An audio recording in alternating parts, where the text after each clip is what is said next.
치료적인 영상의학, 그 인터벤션이라고 하고 진단적인 영역이 이제 있는 거고. 인터벤션 치료 영역의 근본적인 핵심은 최소 침습적인 치료라는 거니까. 영상을 얼마만큼 잘 찍느냐가 제일 중요한 것 같아요. 수술하고 시술이라는 게 우리나라만 있는 얘기야. 수술은 뭐고 시술은 뭐예요?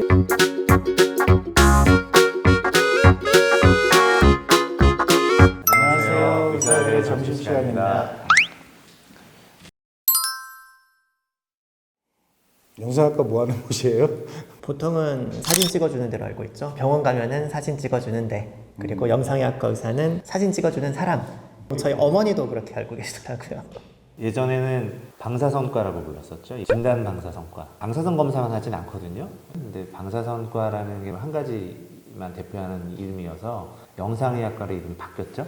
2006년도인가 바뀐 걸로. 이름이 바뀌면서 훨씬 더 첨단이라든가 앞서가는 그런 느낌이 많이 드는 것 같아요. 방사선이라 그러면 되게 좀 피해야 되는, 도망가야 되는 그런 느낌이 있는데 영상의학과 하니까 훨씬 더 친근한 것 같긴 합니다.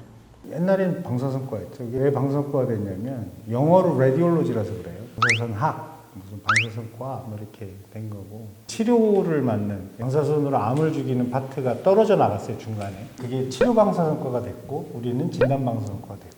치료방사선과도 이제 방사선 종양학과잖아요. 그렇죠. 거기도 이름 바꿨습니다. 이름을 바꿨고 우리는 영상학과가 됐고. 영상학과 그러면 병원에 가서 이제 사진 찍어주는 사람들이 영상학과라고 그러고, 실제 환자가 접하는 분들은 방사선사 사진을 찍어주는 의료기사죠. 의료기사 선생님들이 이제 그 환자를 만나고, 그 사람들이 영상학과 의사인 줄 알죠, 되게. 실제로는 영상학과 의사가 하는 역할은 사진 찍고 어쩌고저쩌고 하는 거에 품질 관리, 어떻게 하면 잘 찍을 수 있는지 그런 계획 뭐 이런 것부터 시작해서 최종적으로 나온 영상을 의학적 지식을 동원해서 해석을 해서 진단을 치는 역할을 하는 게 이제 영상학과 의사들이 하는 일이고, 판독이라 그래요. 현대의학에서는 질병 진단을 한 80% 가까이 영상 없이 진단하는 병이 이렇게 많지 않으니까 최초로 이제 환자의 병은 어떤 종류일 거다 얘기를 해주는 그런 역할을 하는 게 이제 영상학과 전문이고, 영상학과는 파트가 두 개로 나눠져 있어요.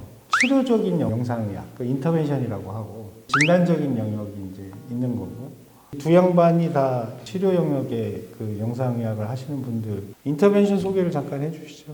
인터벤션이란 거는 검색을 해보면은 중재라는 단어가 떠요. 치료 영상의학과라고 보시면 될 것 같아요. 수술하고 조금 비슷하다고도 할 수 있는데, 수술은 말 그대로 환자분을 전신마취 또는 국소마취, 부분마취해서 어딘가를 째고 드러내는 거잖아요. 근데 영상의학과 같은 경우 시행하고 있는 인터벤션 영상의학과 같은 경우는 정말 자그마한 구멍, 예를 들어 혈관의 구멍을 뚫어서 혈관에 있는 질환들을 치료한다든가, 아니면은 피부라든가 간의 구멍을 뚫어서 정체되어 있는 담즙 같은 걸 빼낸다든가, 이 자그마한 이제 구멍을 통해서 질환을 치료하는 그런 영역이라고 보시면 될 것 같습니다. 다른 시각으로 한 번 더. 어려워, 얘기 들어봐도 모르겠어.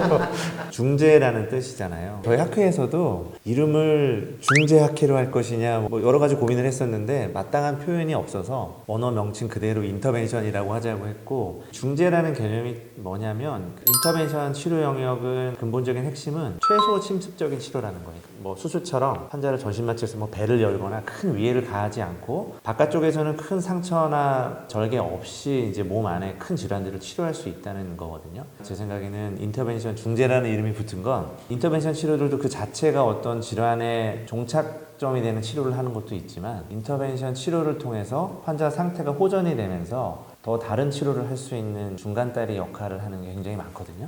그래서 아마 중재라는 이름을 붙이지 않았나 싶고, 요즘 이국종 교수님이 하시는 응급 환자들 보는 거 있잖아요. 외상 환자들. 그런 외상 환자들도 사실은 상당수가 수술까지 가기가 쉽지가 않고요. 인터벤션 치료로 회복되는 경우가 굉장히 많아요.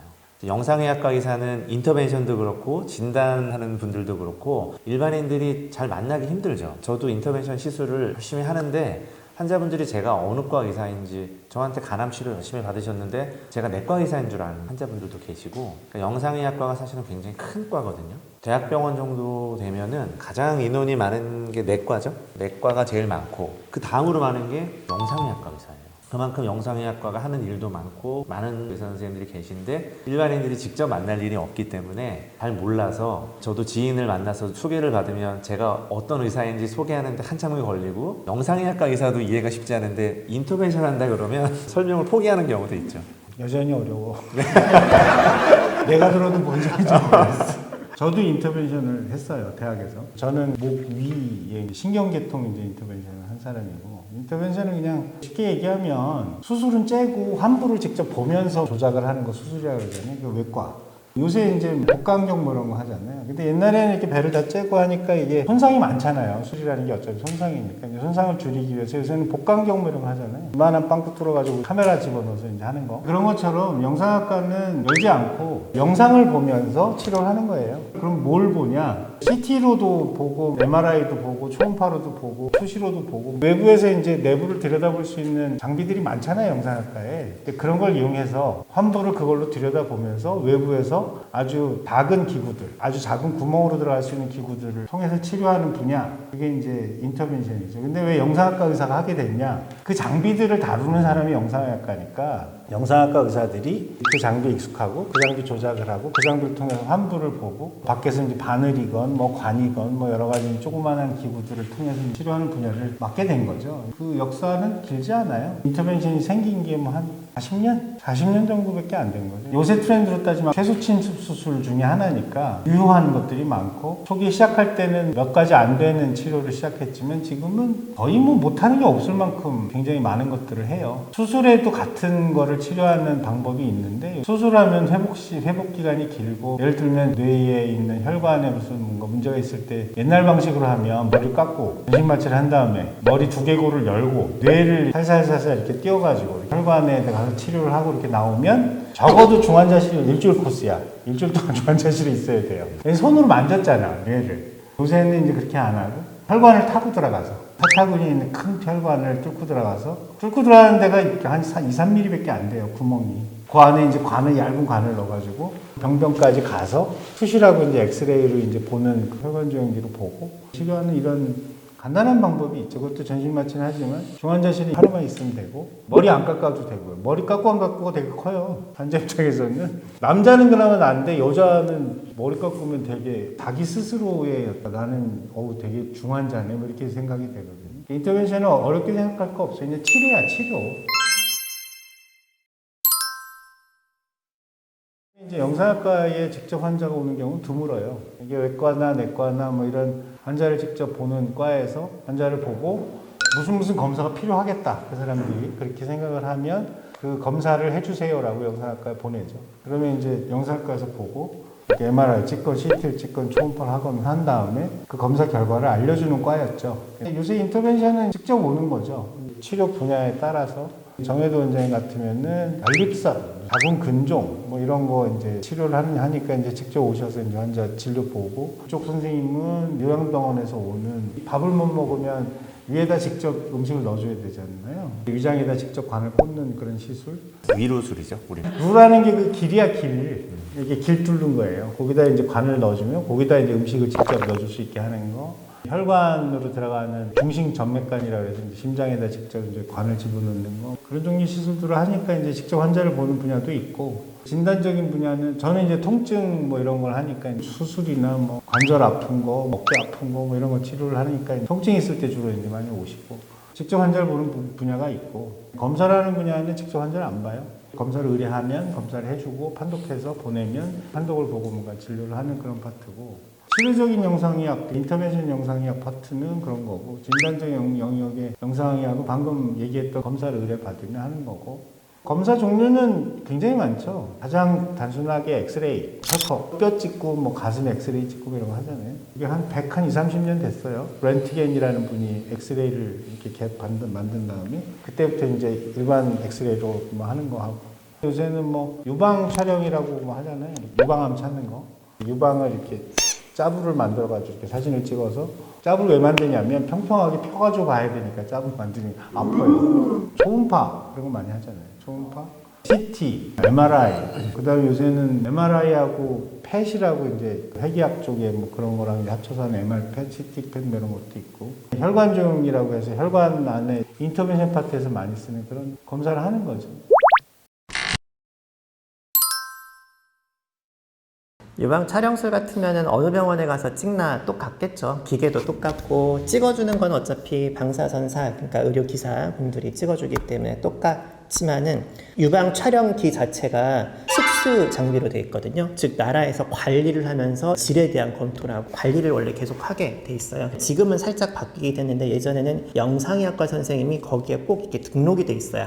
근데 일반 선생님들로 자격증만 취득하면은 관리자가 될 수 있는 걸로 살짝 바뀌긴 했는데 영상을 얼마만큼 잘 찍느냐가 제일 중요한 것 같아요. 아무래도 판독하시는 영상학과 선생님이 계신 병원이 사진 보고 이건 바로 잘못 찍었으니까 이렇게 해서 찍으세요라고 바로바로 제천할 수 있겠지만은 보통 일반 산부인과라든가 외과 쪽에서도 물론 그 선생님들도 판독을 잘 하시기는 하겠지만은 그래도 계속 수련받았던 영상학과 선생님들이 조금 더 나을 수가 있겠죠. 그 자세라든가 이런 것들이 되게 중요한 것 같더라고요. 유방 촬영 같은 경우는.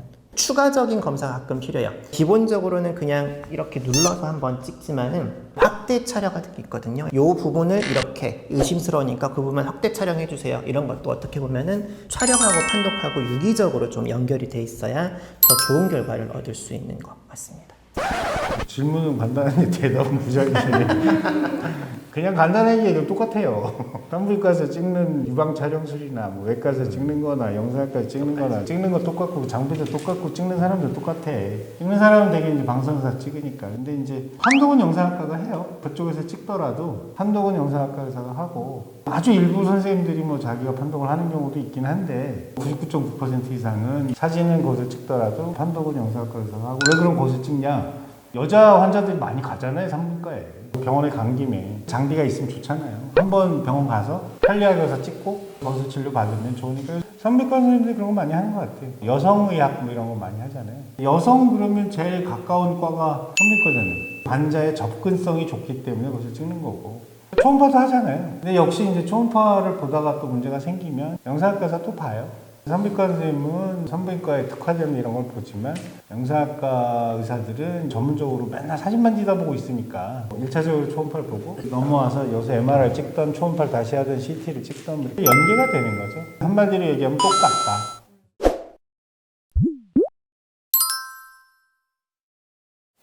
그렇죠. 영상의학과 전체 선생님들 중에 아까 인터벤션 시술을 담당하는 선생님들은 굉장히 일부고요. 내과도 소화기내과, 수양기내과 전공 과목이 다 나뉘잖아요. 근데 점점 전문화되는 추세여서 세부 전공 분야가 다 다릅니다. 그 중에 굉장히 일부가 인터벤션 영상의학과 의사고 수술이냐 시술이냐의 차이는 저희는 아까 말씀드린 것처럼 최소 침식적인 치료를 하기 때문에 전신 마취하고 배를 열고 이런 수술은 하진 않죠. 이런 건 있어요. 수술하는 외과 선생님들의 도움을 주기 위해서 하이브리드 방식으로도 치료를 많이 해요. 수술할 때 복강경이나 배를 열고 복부 장기를 노출시키는 상태에서 수술 없이 인터벤션 치료를 합동으로 하는 경우도 있고 그런 경우는 있죠.